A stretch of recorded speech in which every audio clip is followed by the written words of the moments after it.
Institut national de formation judiciaire de Yamoussoukro. Ngolo Koulibaly, le président de la haute autorité pour la bonne gouvernance et ses plus proches collaborateurs viennent s'imprégner de l'expérimentation des modules de formation sur la lutte contre la corruption. Une phase à test dont les premiers bénéficiaires sont les futurs cadres de justice de cette école. On vous a envoyé un bébé, comment il se comporte? Est-ce que dans la pratique, vous êtes confronté à des difficultés avec l'introduction de ce module que nous vous avons demandé d'essayer? Est-ce qu'il y a des suggestions que vous voulez nous faire? Direction l'amphithéâtre où 43 magistrats stagiaires sont en plein cours. Formés et formateurs sont sur la même longueur d'onde.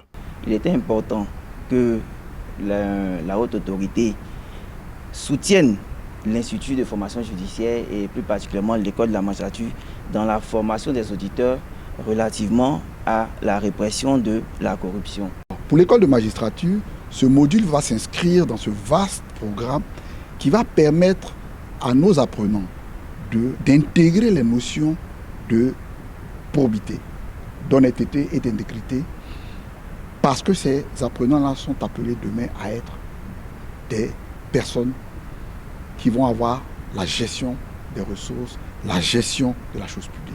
Ngolo Koulibaly se veut clair. La compétence doit aller de pair avec la probité. Un certain nombre de hauts fonctionnaires qui avaient négocié le programme sucrier avaient dû faire des choses qui n'étaient pas recommandables. Et au fond,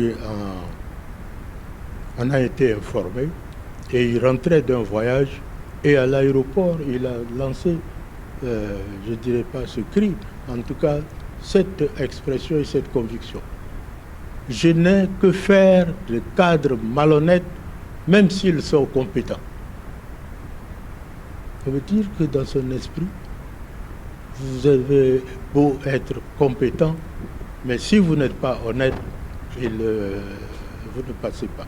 30 heures, c'est la durée de dispensation des modules. La lutte contre la corruption pour le triomphe de la bonne gouvernance, le processus est irréversible. Avant de quitter Yamoussoukro, le président de la haute autorité pour la bonne gouvernance a tenu à traduire sa reconnaissance au garde des Sceaux, ministre de la Justice et des Droits de l'Homme, Sanson Kambile, qui a autorisé ces cours.